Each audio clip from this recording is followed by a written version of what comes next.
Muy buenas y bienvenidos una vez más a Formación Comunista. Soy Denis Paredes y hoy traemos un vídeo muy interesante. Un vídeo que tenía muchísimas ganas de traeros porque es que es un vídeo que va a cerrar muchísimas bocas. Hoy vamos a hablar de las fronteras de la Unión Soviética.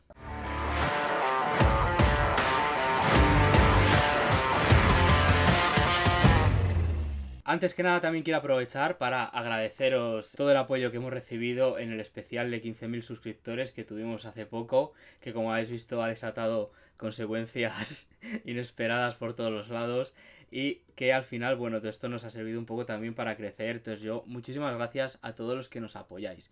Y por eso os traigo un vídeo que muchos también nos lo estabais pidiendo, porque es un vídeo muy interesante teniendo en cuenta la visión que hay a día de hoy del marxismo, una visión totalmente, bueno, pues terrible, en la que al final los progres entienden las cosas de una manera totalmente distorsionada, entienden el marxismo como un dogma y tienen unas posiciones a día de hoy totalmente lastradas por ideas del pasado, siguiendo lo que se, bueno, pues esas luchas que había hace 100 años o incluso más, y no se dan cuenta de que la situación material ha cambiado, que las condiciones son otras y que a día de hoy los marxistas no podemos quedarnos en la posición que había sobre las fronteras en los años, es que ya ni en los 20. Luego veremos cómo las posiciones de los años 20 de los comunistas no estaban tan mal, pero gente que se queda en las posiciones del siglo XIX prácticamente, finales del siglo XIX. Esta visión que mantienen los progres a día de hoy es una visión que además que viene determinada por la visión que tenían los bolcheviques antes de la revolución y que es como una posición que, como veremos, luego corrigieron. Además corrigieron bastante rápido con esa creación del cuerpo fronterizo, en la que también profundizaremos más adelante. Además, ellos tenían una concepción de la revolución que luego vieron cuando se chocó contra la realidad que no podía ser así, que era esa visión de la revolución mundial, de que la revolución iba avanzando país tras país, en el que todo el proletariado se iba a unir contra la burguesía, que se iban a levantar y que iban a obviar el hecho nacional y se iban a juntar todos, lo cual pues fue un desastre porque todo lo que pasó con la caída de Hungría, la caída en Alemania, la guerra con Polonia, etcétera, lo que hizo fue que poco a poco los bolcheviques se dieran cuenta de que lo que tenían que hacer era apostar por esa teoría del socialismo en un solo país, una teoría que se mostró además acertada con el desarrollo que llevó a cabo de ella Stalin en los años siguientes. Como hemos dicho, hoy vivimos en un mundo donde hay una visión idílica de las fronteras, hay un hipismo y un buenismo que ha, bueno, copado todos los ámbitos que alguna vez fueron revolucionarios. Todo esto, bueno, hemos hablado muchas veces de ese posmodernismo nacido del Mayo francés, etcétera, en el que ha sustituido cualquier tipo de izquierda revolucionaria por, pues bueno, por un conjunto de organizaciones que están más atentas de ver quién está más oprimido de todos, qué minorías defender o qué moda seguir, como puede pasar ahora con todo lo que está ocurriendo con el conflicto de Palestina, en el que lo están siguiendo por una moda total y absoluta, ya que si lo que les importara no fuera la moda, estarían apoyando otro tipo de causas que hay a cientos en otras partes del mundo. Entonces, ¿dónde está lo que pasa con los armenios? ¿Dónde está lo que pasa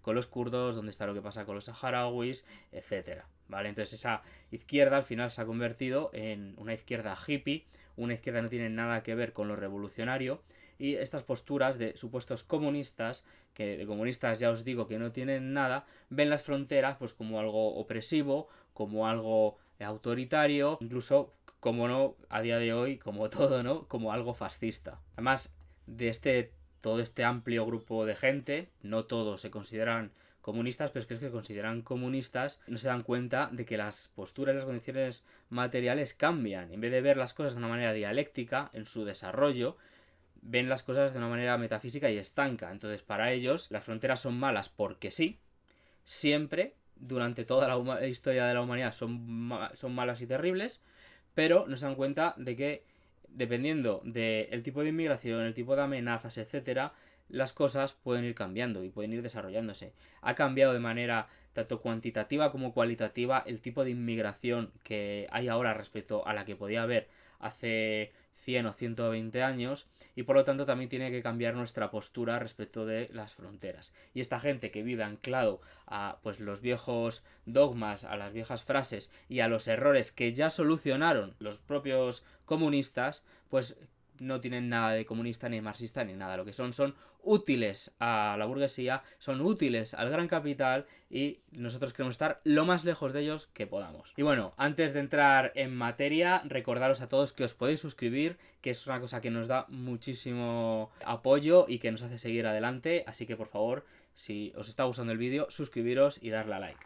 Vamos a empezar un poco hablando de las posiciones más clásicas y más, bueno, las primeras posiciones revolucionarias sobre este tema, que fueron las que trataron los propios Marx y Engels. De hecho, ellos hablaban de que la lucha de clases tenía que darse en un marco nacional. O sea, en el propio manifiesto comunista habla de que la lucha de clases es nacional y que tiene que elevarse esa clase trabajadora a clase nacional.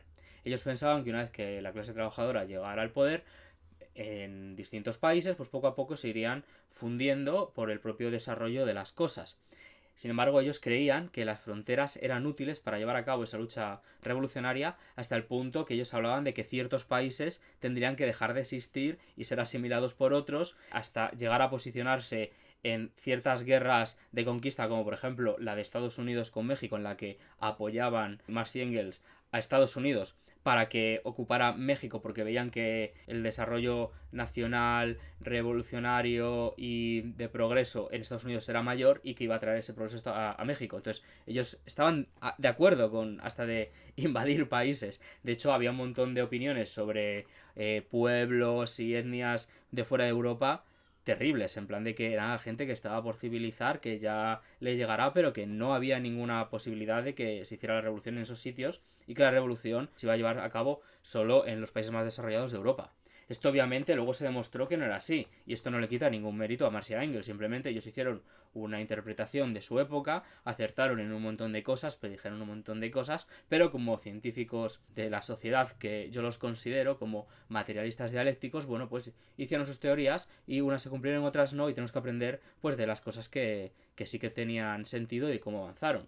En respecto a la cuestión nacional, yo creo que tenían una visión bastante más avanzada de esa lucha en el marco nacional de los obreros, de la que luego se vería reflejada cuando fue el boom del nihilismo nacional en la época prerrevolucionaria, donde se pensaba que la revolución mundial era inminente. De hecho, Lenin, durante la época prerrevolucionaria, él estaba totalmente a muerte con ese nihilismo nacional y ese internacionalismo nihilista, en el que creía que, y ahora veremos varias citas, en el que las fronteras dejarían de existir, aunque sí que es cierto también que en otras ocasiones las defendía. O sea, era un debate que para nada estaba ganado por el van a desaparecer las fronteras, sino que había pues cierta controversia, no sabían muy bien cómo hacerlo, y lo cual es normal, porque ante una revolución que no se ha llevado a cabo con éxito nunca como la que hicieron ellos, pues hay un montón de cuestiones que obviamente hasta que no se empiece a fortalecer ese régimen socialista y se vea cómo se desenvuelve la historia de la revolución, pues tampoco son adivinos. Entonces hubo, si bien apostaban por ese internacionalismo y esa gobernanza mundial, hubo ciertos momentos en los que incluso decían que las fronteras deberían existir en ciertos ámbitos. Ahora veremos, por ejemplo, tanto citas a favor como en contra. Por ejemplo, en 1916, en un texto de Lenin sobre el balance de la discusión del derecho a la autodeterminación, ¿vale? 1916, antes de hacer la revolución, dice cosas como: los nuevos economistas piensan o bien que el Estado democrático del socialismo triunfante existirá sin fronteras, como un complejo de sensaciones sin la materia, o bien que las fronteras serán determinadas solo de acuerdo con las necesidades de la producción. En realidad, esas fronteras serán determinadas democráticamente, es decir, de acuerdo con la voluntad y las simpatías de la población. El capitalismo violenta esas simpatías, agregando con ello nuevas dificultades al acercamiento de las naciones. Es decir, aquí Lenin estaba hablando de que habría fronteras, no que iban a desaparecer como un mundo sin fronteras que dicen todos los hippies progres. No, o sea, Lenin era consciente de que esas fronteras podían, según él, elegirse de forma democrática, es decir, que no fueran imposiciones imperialistas, pero que debería de haber fronteras. De hecho, luego crearon un cuerpo fronterizo, concretamente 2 años después, como veremos ahora. En otro texto, por ejemplo, este de agosto de 1916, sobre la caricatura del marxismo y el economismo imperialista, Lenin dice: este significa que si el autor reconoce la necesidad de ayudar a la insurrección de las naciones oprimidas, oponerse activamente al aplastamiento significa ayudar a la insurrección, reconoce con ello el carácter progresivo de la insurrección nacional, el carácter progresivo de la creación de un Estado nuevo, separado del establecimiento de nuevas fronteras, etc., en caso de triunfar dicha insurrección. Todo esto es de Lenin, ¿vale? O sea, no nos estamos metiendo ya en Stalin, que veremos después las cosas, ¿no? Pero esto es Lenin. Y dice, en otro texto, de un discurso suyo de 1917, de mayo, es decir, a meses de la revolución, y dice: el método de la revolución socialista, bajo la consigna de abajo las fronteras, entraña la más completa confusión. No hemos conseguido publicar el artículo en que calificaba yo esta idea de economismo imperialista. ¿Qué significa el método de la revolución socialista bajo la consigna de abajo las fronteras? Nosotros defendemos la necesidad del Estado y el Estado presupone fronteras. El Estado puede naturalmente incluir un gobierno burgués, mientras que nosotros necesitamos los soviets. Pero también los soviets se les plantea el problema de las fronteras. ¿Qué quiere decir abajo las fronteras? Ahí comienza la anarquía. A mí esta frase me encanta. O sea, obviamente la posición general de Lenin dio varios cambios porque también la situación era convulsa, inestable y aquí después de 100 años todos lo analizamos bien, pero habría que verse también allí. Pero es que tiene frases como esta, o sea, ellos no descartaban las fronteras, luego apostarían por lo que apostarían y promoverían lo que promoverían, pero estaba planteándose que la existencia de un Estado conlleva las de unas fronteras y no puede existir un Estado sin fronteras, porque si no hay anarquía. Luego, más tarde, en otro texto, vemos cómo, por ejemplo, ya vuelve a la posición, porque aquí vamos a ser honestos, o sea, lo que he dicho antes, Lenin sí que defendía a veces ese nihilismo internacionalista, pero vamos, es que es fruto de su tiempo, o sea, no es que fuera idiota. Yo estoy seguro que Lenin a día de hoy analizaría la situación y estaría de acuerdo con que el modelo migratorio que tenemos es terrible y que hay que ponerle fin y que hacer algo y que hay que apostar por estados soberanos y fuertes. Pero es que en esa época, pues obviamente, bueno, pues había un debate y había unas posiciones y cogieron las que cogieron. Luego rectificaron, si ya lo veremos ahora en un momento. Pero, por ejemplo, para que veamos también alguna cita de la otra forma, dice: la consigna de abajo las fronteras será justa cuando la revolución socialista sea una realidad y no un método. Entonces podremos decir: camaradas, vengan a nosotros.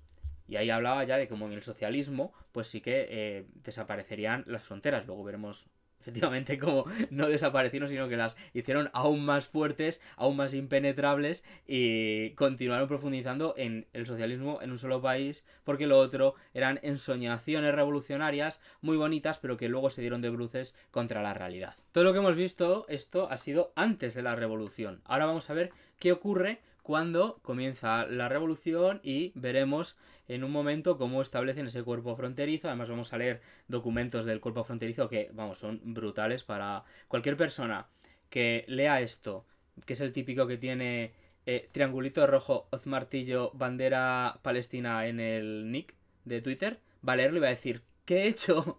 Si lo mío era el liberalismo desde el principio, ¿por qué estoy apoyando a Lenin? ¿Por qué estoy apoyando a Stalin? Porque no tienen ni idea, es que ni se los han leído. Cuando veamos 3 o 4 frases de que no hay que dejar entrar a trabajadores extranjeros, que la gente no puede venir aquí ni a ver a sus familiares, nos quitamos a todos los hippies de golpe. Es que me encanta. Este tema a mí me apasiona y es un vídeo que, de verdad, me veis que tenía muchas ganas de hacerlo. Concretamente vamos a ver unas citas de Lenin en las que, por mucho que mantuviera ese internacionalismo nihilista, etcétera, al final se establecieron fronteras en la Unión Soviética, obviamente, y como pensar que sin el apoyo de Lenin esto no hubiera pasado, pues es un poco no entender cómo funciona y cómo funcionaba la Unión Soviética. O sea, obviamente Lenin estaba de acuerdo, el Partido Comunista estaba de acuerdo, y esto no es en plan que lo hizo alguien mientras Lenin no se daba cuenta, ¿vale? Vamos a ser serios.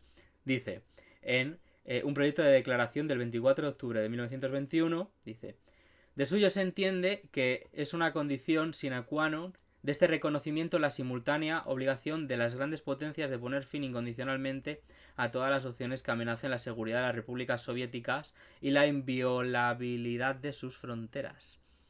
En los términos, la República Soviética podrá asumir esos compromisos únicamente si las grandes potencias concluyen una paz general definitiva con ella y si su gobierno es reconocido por otras potencias. Luego, en otro documento, que es acerca del monopolio del comercio exterior, el 13 de diciembre de 1922, dice: añadiré que la apertura parcial de las fronteras... Apertura parcial. Eso es porque antes no estaban abiertas, para esa gente que le cuesta procesar el texto, ¿no? Vale.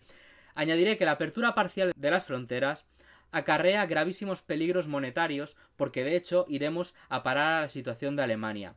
Acarrea gravísimos peligros relacionados con la penetración en Rusia sin la menor probabilidad de control por nuestra parte de la pequeña burguesía y de toda clase de agentes de los rusos en el extranjero. O sea, estaba diciendo que había que cerrar las fronteras por una cuestión de seguridad nacional. Estas fronteras, de las que hablaba Lenin, se tradujo en la creación de un cuerpo de guardia fronterizo y de un reglamento que regulara este cuerpo, ¿vale? Y es lo que vamos a ver ahora. Por ejemplo, se hicieron varias publicaciones, ¿no? Entre ellas, una que fue la Organización Pública Regional de Veteranos de Nizhny Novgorod, de la Guardia Fronteriza de Nizhny Novgorod, que dice: el 28 de mayo de 1918, o sea, es que no había pasado ni un año de la revolución.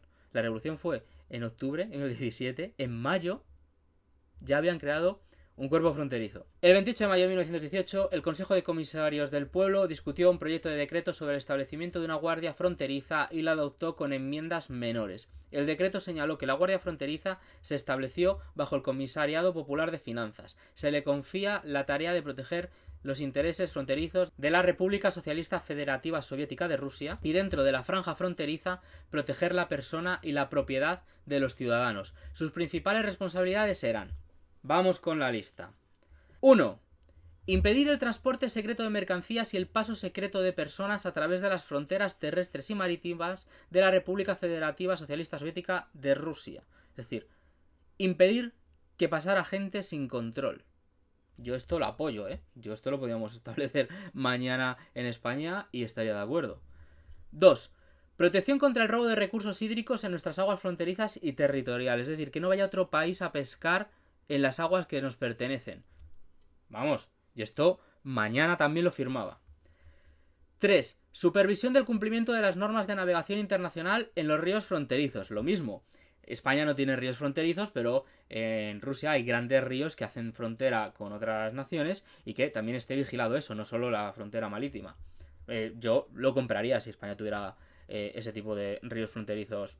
A ver, me vais a decir, no, sí los hay, el Miño, pero hombre, el Miño no es un gran río fronterizo en el que haya que controlar mucho, y menos con Portugal. Pero ciertos estrechos igual sí que deberían estar controlados. 4. La protección de nuestros pescadores e industriales en los mares, lagos, ríos y fronterizo. Pero vamos, esto tal cual. O sea, que cualquier pescador español tenga seguridad en su trabajo, que los trabajos estén protegidos y más en límites fronterizos donde pueda haber problemas de que...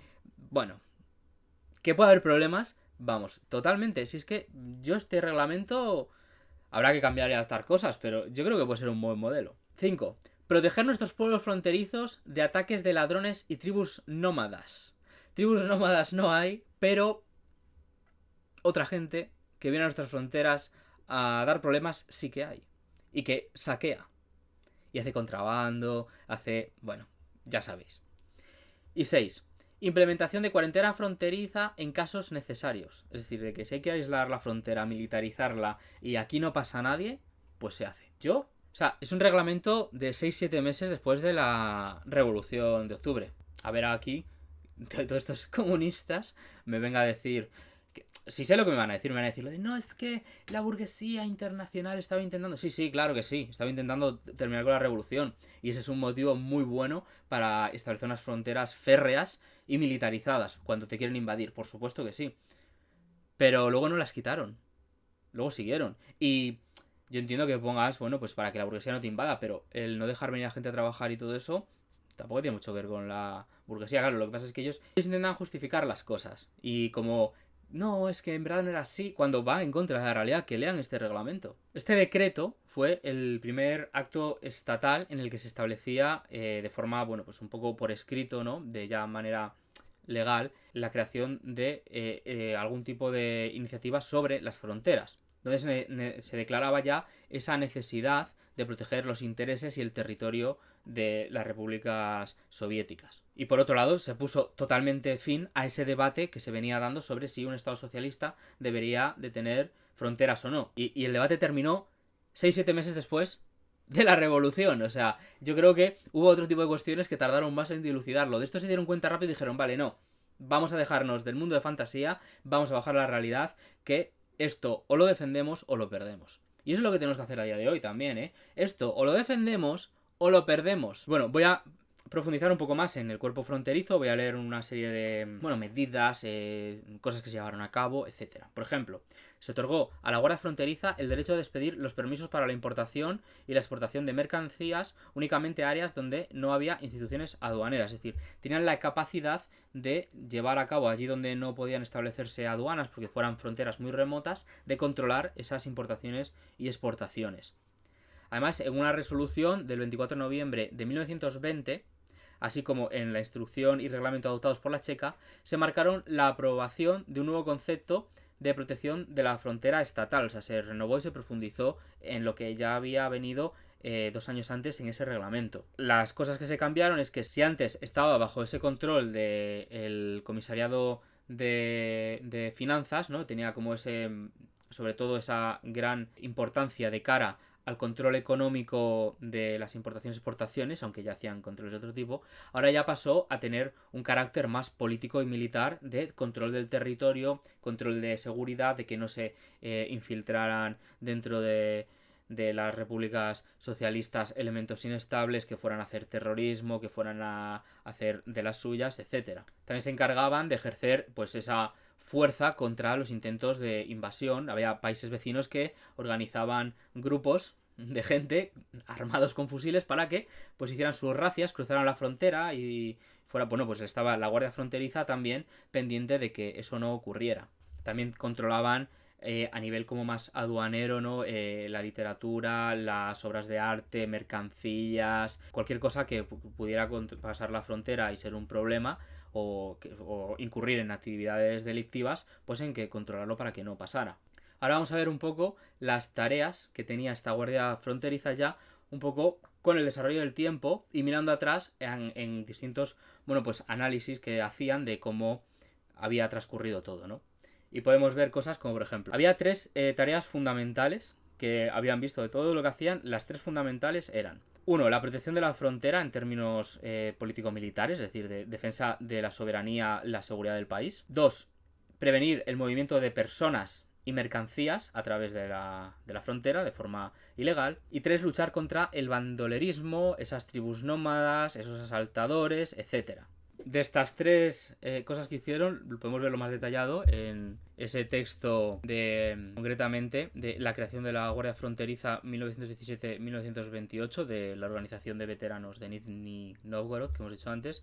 Decía: el tipo de acción constante y principal de las tropas fronterizas soviéticas fue el servicio diario de protección de la frontera, reprimiendo todo tipo de intentos de violarla. Cada año, decenas de miles de personas...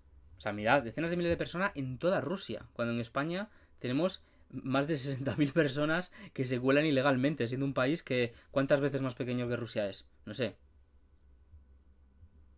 Para pensar, ¿no? Bueno, volvamos a 1918. Dice: cada año decenas de miles de personas intentan cruzar ilegalmente la frontera. Casi 2/3 de los infractores eran desertores que esperaban encontrar trabajo temporal. O sea, gente que venía a trabajar, a labrarse un futuro mejor. ¿Y qué hacían los soviéticos? Poner tanques y gente armada en las fronteras diciendo: no, no puedes pasar.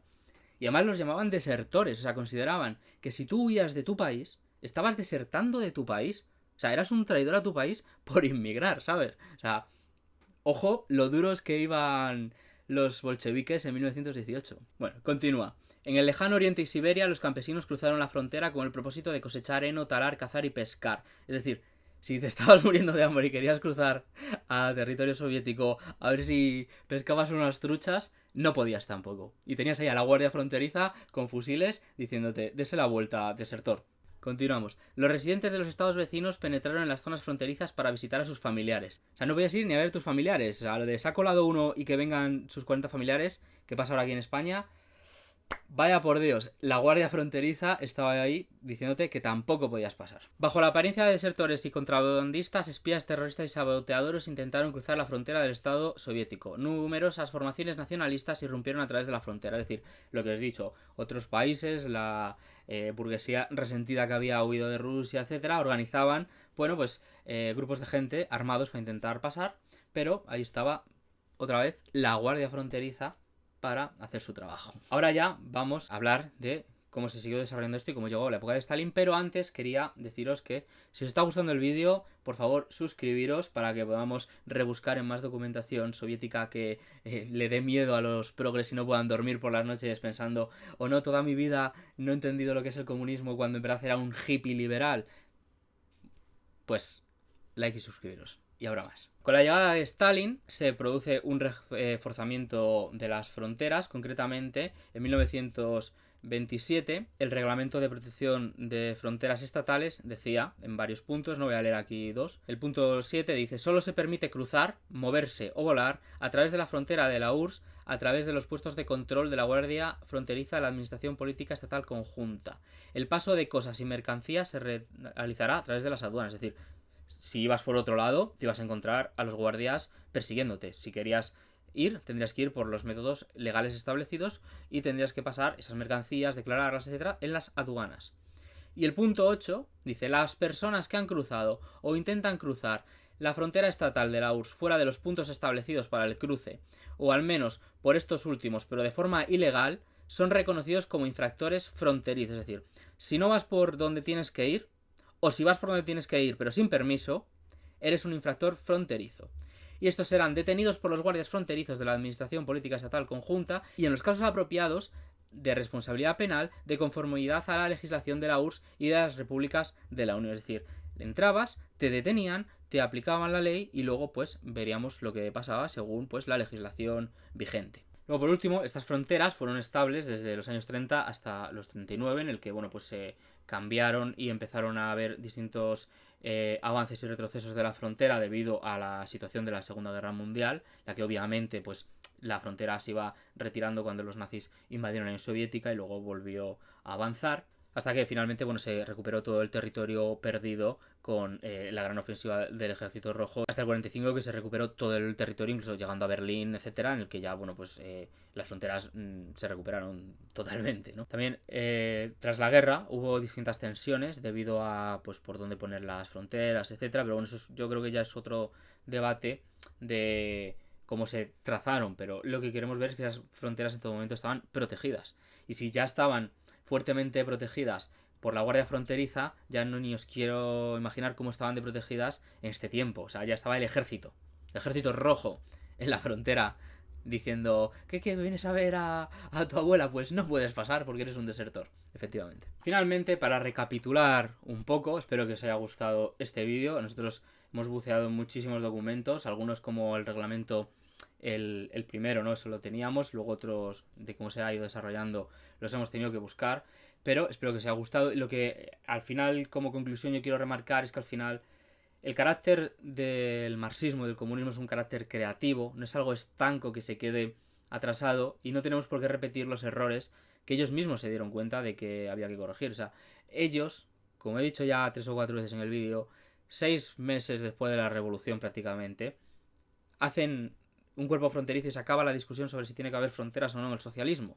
Entonces, si eso ya lo hicieron hace 100 años, ¿por qué están todavía la gente dando la matraca y intentando volver a posiciones anteriores que se demostraron un desastre? O sea, es que hay que ver lo que tenían pensado. Claro, o sea, yo entiendo que los trotskistas, que son elementos inestables, raros y con problemas bastante severos, pues que estén todavía con sus fantasías, pero la gente que se considera comunista, incluso gente que va con la foto de Stalin, yo no entiendo de verdad, o de Lenin, o sea, hemos visto que Lenin tenía esas posiciones pero las rectificó y se hizo el cuerpo fronterizo, estando él.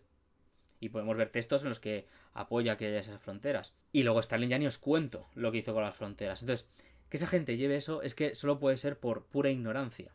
Porque esas posiciones están superadísimas. Y a día de hoy, que nos vengan a criticar porque nosotros queramos un país soberano, un país con unas fronteras fuertes, claro que sí, un país liderado por los trabajadores, por supuesto que lo queremos, pero para eso hay que avanzar y hacer muchas cosas antes. Y una de las cosas que están ahora de primera necesidad es establecer unas fronteras que nos garanticen una mínima seguridad, una mínima supervivencia y que podamos mantener esto que tenemos, porque no vamos a poder construir ningún tipo de revolución, ni Estado socialista, ni ninguna de esas cosas si el país se destruye.